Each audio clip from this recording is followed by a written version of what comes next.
எதுக்காவது பேசியிருக்காங்களான்னு சார் திரு G K Nagaraj இப்ப நிறைய கேள்விகளை கனகராஜ் முன் வச்சிருக்காரு. இந்த கேள்விக்கே சேர்த்து பதில் சொல்லிடுங்க. இப்ப தமிழ்நாட்டுல இந்த பிரச்சனையில வளர்ச்சி அரசியல் அப்படின்ற ஒரு முழக்கத்துக்கு பின்னாடி கூட்டணி கட்சிகள் எல்லாமே ஒன்னா சேர்ந்திருக்காங்க. அந்த குரல்ல ஒன்றுபட்டு நிக்கிறாங்க. நீங்க திருப்பரங்குன்றம் விஷயத்துல பாஜக அந்த களத்துல தனித்து நிக்குதா? இதன் காரணமா கூட்டணிக்குள்ளேயே பிரச்சனை வருதா?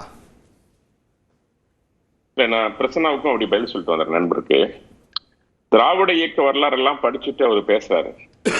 எங்களுக்கு அதுல நம்பிக்கையும் இல்லை, அது உடன்படியும் இல்லை. இல்லாத ஒன்று வரலாற்றையும் நாங்கள் ஏற்றுக்கொள்ளவும் முடியாது. சிலப்பதிகாரம், சீவக சிந்தாமணி, அகநானூறு, புறநானூறு இதையெல்லாம் படிச்சுட்டு நாங்க பேசுறோம். கார்த்திகை தீபத்தை அழல் என்று சொல்கிறது சிலப்பதிகாரம். குன்றின் மேல் இட்ட விளக்கு அதெல்லாம் எந்த கொள்கையை சார்ந்தது? அதெல்லாம் திராவிட கொள்கையை சார்ந்ததா இல்ல வேற கொள்கை? எந்த கொள்கையை சார்ந்தது?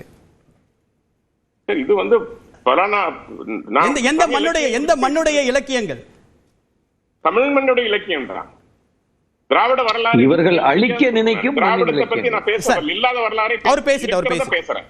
எனக்கு அகநானூறு திமுக எழுதிய திராவிட வரலாறை பத்தி நான் பேசல.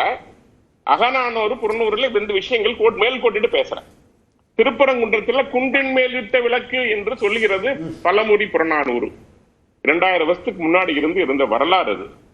அதை கோடிட்டு காட்டி தான் ஜி.ஆர். சுப்பிரமணியம் அவர்கள் ஆர்டர் போட்டிருக்காங்க. Sir GR. சுவாமிநாதன் குன்றன் மீது தானே சார் இருக்கு, தூணின் மீது இல்லையே. பேச முடியல. இல்ல உச்சிப்பிள்ளையார் கோவில் இல்ல ஜி.ஆர். சுவாமிநாதன் திருத்த கூடாது, ஜி.ஆர். சுப்பிரமணியன் அப்படின்னு சொன்னீங்க நீங்க. அவரு ஓகே நீதிபதி பேர் நான் ஃப்ளோல மாத்தி இருக்கலாம். நீதிபதி சொல்லியிருக்காரு. நான் இப்ப என்ன கேட்கிறேன், இவரு தாசில்தாரு டிஆர்ஓ எல்லாம் சொன்னாங்க திராவிட மாடல்ல வேணா மாத்தி மாத்தி ஆர்டர் போடுவாங்க. நிதியரசர்கள்லாம் அப்படி போட மாட்டாங்க. நிதியரசர்கள்லாம் அவங்க ரொம்ப சரியா பழைய ரெக்கார்டை எல்லாம் படிச்சுட்டு மென்ஷன் பண்ணி அதையெல்லாம் சொல்லி எல்லாத்தையும் கம்ப்ளீட்டா போட்டுட்டு தான் ஒரு ஆர்டர் போட்டிருக்காரு. அந்த ஆர்டரை ஏற்றுக்கொள்ள வேண்டியது ஏதோ அரசியல் சார். எந்த நீதிமன்றமுமே எல்லா தீர்ப்புகளும் ஒத்து போறல சார். இல்ல ஜெயலலிதா வழக்குல குன்ஹா என்ன தீர்ப்பு சொன்னாரு, அதுக்கு அடுத்தடுத்த வந்த தீர்ப்பு என்னாச்சு? மூன்று பெஞ்ச் 3 தீர்ப்பு கொடுத்திருக்காங்க சார்.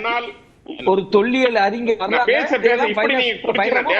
இல்ல முத்துகிருஷ்ணன் அவர் பேசிட்டார்.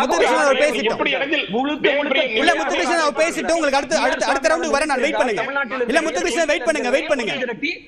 இல்ல முத்துகிருஷ்ணன் நேர குறைவா இருக்கு, எல்லாரும் கருத்து சுருக்கமா சொல்லிட்டு வெயிட் பண்ணுங்க. இவ்வளவு பேச விட்டீங்கல்ல, பதில் சொல்ல விடுங்க. சொல்லுங்க நான் சொல்றேன், அப்புறம் கேளுங்க, முடிச்சிடறேன் நானு. நீங்க நான் சொல்றேன், ஒரு ஜட்ஜ் போட்ட ஆர்டரை தெளிவா மென்ஷன் பண்ணி பழைய ஆர்டரையும் மென்ஷன் பண்ணி தான் ஆர்டர் போட்டிருக்காரு அப்படிங்கிறது தெளிவா. அதையும் 2 ஜட்ஜ் அதையும் கூட ஆய்வு செய்து அதையும் சரின்னு சொல்லியிருக்காங்க. இதெல்லாம் வரலாறு. நான் அதை அண்ணாமலை அவர்கள் இன்னைக்கு மிக தெளிவா பேட்டி கொடுத்தாங்க. அதை படிச்சா அவங்களுக்கு புரிஞ்சுன்னு நினைக்கிறேன். ஒன்று. 2வது விஷயம், ஒரு மத சார்பு குறித்தெல்லாம் மத சகிப்புத்தன்மை குறித்து எல்லாம் பேசினார். 162 கோயில் இடிக்கப்பட்டிருக்கிறது. நான் பிரச்சனை கேட்கிறேன், இப்போ திமுக ஆட்சி காலத்து 4 ஆண்டு காலத்துல எத்தனை சிறுபான்மை கோயில்கள் இடிக்கப்பட்டது, ஆலயங்கள் இடிக்கப்பட்டது, நீங்க பட்டியல் கொடுங்க. நான் ஒரு நாள் பட்டியலிட முடியும். எத்தனை கோயில் இடிச்சிருக்கீங்க, கோயம்புத்தூர்ல இருந்து, சூலூர்ல இருந்து, மதுரையில் இருந்து எத்தனை இடிச்சு தள்ளீங்கன்னு எனக்கு பட்டியல் தர முடியும். பிரசன்னா அவர்களே, உங்கள் மத சார்பின்மையை நீங்க மத சார்பின்மை அடிக்கடி சொல்ற வார்த்தை. எனக்கு ஒரு சந்தேகம் இருக்கு, இடிச்சது நேஷனல் ஹைவே ப்ராஜெக்ட்டுக்காகவா இல்ல ஸ்டேட் ஹைவே ப்ராஜெக்ட்டுக்காகவா? எத்தனை எல்லா இடத்திலையும் தமிழ்நாட்டுல நீங்க கேக்குற அந்த சட்ட ரீதியா நீங்க கேட்ட கேள்விக்கு இல்லங்க, அது மட்டும் இல்ல, 160 கோயில் இடிக்கப்பட்டதுன்னு சொல்லிருக்கீங்க. அது நேஷனல் ஹைவே ப்ராஜெக்ட்டுக்காகவா இல்ல மாநில திட்டத்திற்காக தான் இடிக்கப்பட்டதா? 1400 ஆண்டுகளுக்கு பழைய கோவில்களை டெல்லியில இடிச்சிருக்காங்க. இல்ல முத்துகிருஷ்ணன் வெயிட் பண்ணுங்க, அவர் கருத்தை நிறைவு பண்ணிட்டோம். அவரோட நேரம் அடுத்த உங்க சுற்றுக்கு தான் வர. நீங்க கொஞ்சம் அமைதியா இருக்கு, நான் முடிச்சிடுறேன். அப்புறம் நம்ம கனகராஜ் அவர்கள் கேட்டாங்க, அவிநாசி அத்திக்கடவு போராட்டத்திலிருந்து எடப்பாடி அவர்கள் கொண்டு வந்தது, திமுக தடுத்து நிறுத்தியது, கம்யூனிஸ்ட் போராடல, பிஜேபி போராடி அவிநாசி அத்திக்கடவு திட்டத்தை 3 மாவட்டத்திற்கு 1000 குளத்தை நப்பிய பெருமை பாஜகவுக்கு உண்டு, அதிமுகவுக்கு உண்டு என்பதை நான் பெருமையோடு சொல்லிக்கொள்ள ஆசைப்படுறேன். என்ன கொடுத்தார் மோடி? கட்டமைப்பு உருவாக்கணும் சார்.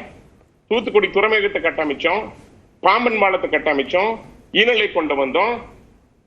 இங்க திருச்சி ஏர்போர்ட், எத்தனை ஏர்போர்ட் எவ்வளவு விரிவாக்கம் பண்ணிருக்கிறோம். ஏன் உங்க கேரளாவில் எவ்வளவு பெரிய துறைமுகத்தை கொண்டு வந்திருக்கிறோம். இல்ல உங்க கேரளானா புரியல, அது இந்தியாவுக்குள்ள இல்லையா இல்ல கேரளா தனித்து இருக்கா என்ன? ஒரே நிமிஷம், அது என்ன உங்க கேரளா? உங்க ஊர் கேரளா கோயம்புத்தூர் வரைக்கும் வர்ற ட்ரெயின் எக்ஸ்பிரஸா வரும். கோயம்புத்தூர் தாண்டிட்டா பாலக்காடு போயிட்டா லோக்கல் ட்ரெயினா மாதிரி நின்னு போகும். கோயம்புத்தூரை புறக்கணிச்ச பல ட்ரெயின்கள் எங்க போராட்டத்தின் மூலமாக நாங்க கோயம்புத்தூர்ல நிக்க வச்சிருக்கிறோம். என்னன்னா நீங்க எங்க அயோத்தி பத்தி நாங்க தோற்றோன்னு கவலைப்படுறீங்களே, பீகார்ல நோட்டாவுக்கு கீழே போயிட்டீங்களே, அதை பத்தி கொஞ்சம் சிந்திங்களே சார். உங்க கட்சியை பத்தி கொஞ்சம் சிந்திங்க. நாங்க 2 சீட்ல தோத்தோம், 2 சீட்ல ஜெயிச்சு இன்னைக்கு 3வது முறை ஆட்சியை பிடிச்சிருக்கிறோம். கம்யூனிஸ்ட் காணாமே போச்சே சார், அதை பத்தி கொஞ்சம் கவலைப்படுங்க சார்.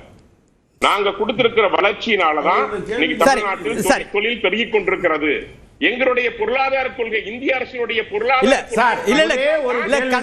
கனகராஜ் ஒரு கேள்வி எழுப்புறாரு. தமிழ்நாட்டுக்கு ஒரு பெரிய ப்ராஜெக்ட் சாலை சொல்லுங்கன்னு கேட்டேன். நீங்க அது பதில் சொல்வார். ஒரு தொழிற்சாலை இருக்கா இல்லையா அதை மட்டும் சொல்லுங்க. இல்ல கேள்வியை முன் வச்சிருக்கேன், பதில் சொல்வாருன்னு சொல்றேன். பேச விட மாட்டேங்கிறாரு. நீங்களாலும் கேட்பீங்கன்னு பாக்குறேன் சார். எத்தனை ராணுவ தடவாள உற்பத்திக்கான வாய்ப்பை கோயம்புத்தூர்ல 3 இடங்கள் உற்பத்தி கொடுத்திருக்கிறோம். இல்ல நாங்க மீன் பிடித்து கொடுப்பதல்ல, ஒரு நிமிஷம், மீன் பிடித்து கொடுப்பது அல்ல எங்கள் வேலை, மீன் பிடிக்க கற்றுக் கொடுப்பது எங்க வேலை. எல்லா இடத்துலயும் ஈனுணையெல்லாம் நாங்க எது மத்திய அரசு செய்யணுமோ அதை மத்திய அரசு செய்யும். உங்கள மாதிரி தமிழ்நாட்டுல மாதிரி எல்லா தமிழ்நாடு எப்படி இல்ல ஒரு நிமிஷம் இல்ல அந்த குஜராத்துக்கு அஸ்ஸாமுக்கு இல்ல ஒரே ஒரு விஷயம் தப்பா சொல்றீங்க. அப்ப அஸ்ஸாமுக்கு அதை சொல்ல வேண்டியதானே. தமிழ்நாட்டில் இருக்கக்கூடிய ஒரு குரூப் 125 கோடி ரூபாய் போன வருஷம் டொனேஷன் வாங்கிட்டு அஸ்ஸாமில் கட்டி கொடுன்னு மக்கள் வரிப்பணத்தை கொடுத்து நீங்கள் திரும்ப வாங்கினீங்க. 768 கோடி ரூபா வாங்கியிருக்க டாட்டாவுக்கு நீங்கள் குஜராத்துக்கு சொல்கிறீங்களே தவிர தமிழ்நாட்டுக்கு சொல்ல மாட்டேன்றீங்க. நீங்கள் என்ன கதை விடுறீங்கன்னா தமிழ்நாட்டில் ஒரே ஒரு இல்லைங்க மத்த இடத்துக்கு தொழிற்சாலை கொண்டு வந்திருக்காங்க, பட்டியல் போட்டிருக்காரு. இல்ல அவர் என்ன தமிழ்நாட்டுக்கு ஒரு இல்ல கனகராஜ் என்ன சொல்றாரு, நான் தமிழ்நாட்டுக்கு மீன் பிடிக்க கத்து கொடுக்கறேன்னு சொல்றீங்க, ஆனா மத்த மாநிலங்களுக்கு மீனே பிடிச்சு தரீங்கன்னு சொல்றாங்க சார். ஆமா சார், தமிழ்நாடு தொழில் வளர்ந்த நாடுங்க. அதாவது கொடுக்கல, அதான் முதலமைச்சர் சொல்லியிருக்கார். சரி சார், முடிச்சிடுறேன் சார். பிரசன்னா தமிழ்நாட்டுக்கு மீன் பிடிக்க கத்து கொடுக்கறோம்னு சொல்றாரு. அப்படிதான் முதல்ல சொல்லிட்டு இருக்காரு. தமிழ்நாட்டுக்கு மீன் பிடிக்க கத்து கொடுத்தாலே போதும் அப்படின்றாரு. என்ன வளர்ந்த மாநிலம் அப்படின்றாரு. அண்ணன் அதுக்கு முன்னாடி வந்து இந்த திராவிட இலக்கியங்கள் அப்படின்னு என்னமோ சொன்னாரு, புறநானூறு அப்படின்னாரு. திராவிட இலக்கியம் சொல்லுங்க, தயவுசெய்து அப்படி சொல்லவே இல்ல. சரி, நான் புறநானூறு திராவிட இலக்கியம் இல்ல, தமிழ் இலக்கியம். சரி ஓகே, சரி இல்ல நேர குறைவா இருக்கு, ஷார்ட்டா முடிச்சிருங்க. புறநானூறுன்னு அடிச்சு விட்டீங்கன்னா அது புறநானூறு இல்லைன்னா பழமொழி நானூறுன்னு. அதை எழுதினவர் வந்து 3 உரையார் சொன்னேன். புறநானூறு இருக்கு, பழமொழி நானூறு இருக்கு. அண்ணே ப்ளீஸ் அவர் கருத்தை நிறைவு பண்ணுங்க. தப்பா சொல்றது கரெக்ட் பண்ணுமல. இல்ல நீங்க தான் தப்பா சொன்னீங்க. அத நான் சரி பழமொழி நானூறு இல்ல தலைப்புக்கு வந்துடலாம். தலைப்பு வந்து 2 பேருக்குள்ள வாதமா வாங்க வேண்டாம். தலைப்பு இல்ல, நேரம் குறைவா இருக்கு. நேரம் தலைப்புக்குள்ளார தான் இல்ல, தவறா சொல்றப்ப நான் திருத்தணும். இல்ல நீங்க பேசும்போது அவர் பொறுமையா இருந்தாரு சார். வெயிட் பண்ணுங்க ஜிக்ரா. குன்றின் மேல் இட்ட விளக்கு புறநானூறில் இருக்கிறது அப்படின்னாரு. குன்றின் மேல் இட்ட விளக்கு வந்து தீபம் ஏத்துறத பத்தி இல்ல சார்.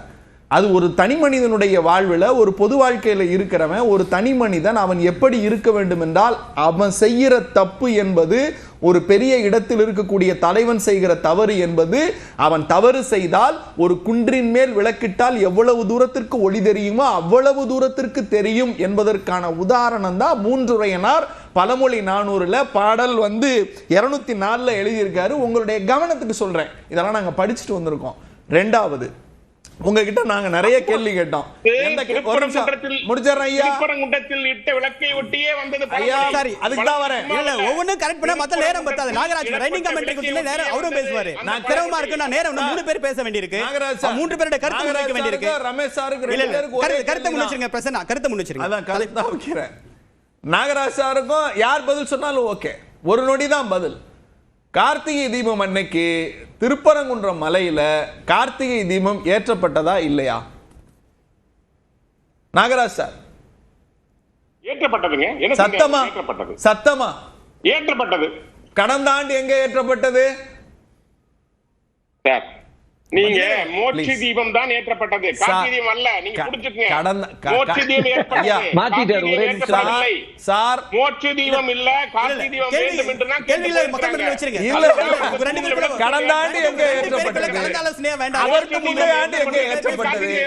எடப்பாடி முதலமைச்சராக இருந்த போது எங்க ஏற்றப்பட்டது? அம்மையார் ஜெயலலிதா இருந்த போது எங்க ஏற்றப்பட்டது? முத்தமிழறிஞர் கலைஞர் இருந்த போது எங்க ஏற்றப்பட்டது?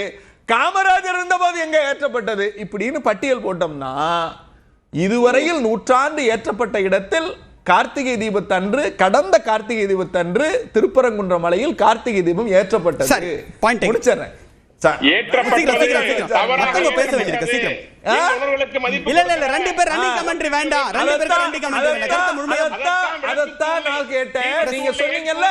நீதிமன்ற உத்தரவிட்டா அதை நீங்க மதிக்கணும்னு சொன்னீங்கல்ல நாகராஜ் சார், கொஞ்சம் அமைதியா இருங்க. கருத்தை முழுமையா வச்சிருங்க. கேள்வி பதிலா இருக்க வேண்டாம். கருத்தை நீதிமன்ற உத்தரவிட்டா நீங்க கட்டுப்படணும்னு சொல்றீங்கல்ல சார். நான் கேட்ட கேள்விக்கு நீங்க பதிலே சொல்லலையே. கலெக்டர் உத்தரவு போட்டிருக்காரு, அதுக்கு கீழே கலெக்டர் ஆர்டர் ஒரு தாசில்தார் மாத்த முடியுமான்னு கேட்டேன். நீங்க மாத்த முடியாதுன்னு கேட்டு சொன்னீங்க. அவர் எல்லாத்தையும் குறிப்பிட்டு தான் எழுதினாரு. அதனால நீங்க ஒபே பண்ணணும்னா ஒரு வழக்கறிஞரா கேட்கிறேன், ஒரு தீர்ப்பின் மீது மேல்முறையீட்டு உரிமை எனக்கு இருக்கா இல்லையா? 30 நாள் அவகாசம் இருக்கா இல்லையா? ஒரு நிமிஷம் முடிச்சிடறேன். நீங்க உங்களுடைய சந்தை பயன்படுத்தி, நான் ஒரே ஒரு கேள்விதான் கேட்டேன் உங்ககிட்ட. எச்சில் இலையில பார்ப்பனர்கள் தின்று போட்ட எச்சில் இலையில நீங்க உருளுங்க அப்படின்னு ஒரு தீர்ப்பு வருது சார். அதை நீங்க ஏத்துக்குவீங்களா? அதை நீங்க அனுமதிப்பீங்களா? ஒரு மானிட பச்சாரனா கேட்கிறேன். நீங்க ஆர்எஸ்எஸ் காரர், பிஜேபி காரர் எல்லாம் திரைக்கு பின்னாடி வைங்க. ஒரு மானுட சமூகத்தில் பிறந்த ஒருவராய் கேட்கிறேன், ஒரு மானுட பச்சாளராய் கேட்கிறேன். அடுத்தவர் தின்னு போட்ட எச்சி இலையில உருளணும்னு ஒரு தீர்ப்பு கொடுத்த நபர் இந்த நாட்டில் சமூக கலவரத்தை உருவாக்க எத்தனிக்கிறார். சரி, ஒரு சமூக பொறுப்புள்ள வழக்கறிஞரா சொல்றேன். அப்பீல் போறது சுப்ரீம் கோர்ட் நைட்ல எடுத்து இப்பவே தீர்ப்பை நடைமுறைப்படுத்தணும். நீதித்துறையை கலங்கப்படுத்துவதற்கு சமம். பிரசன்னா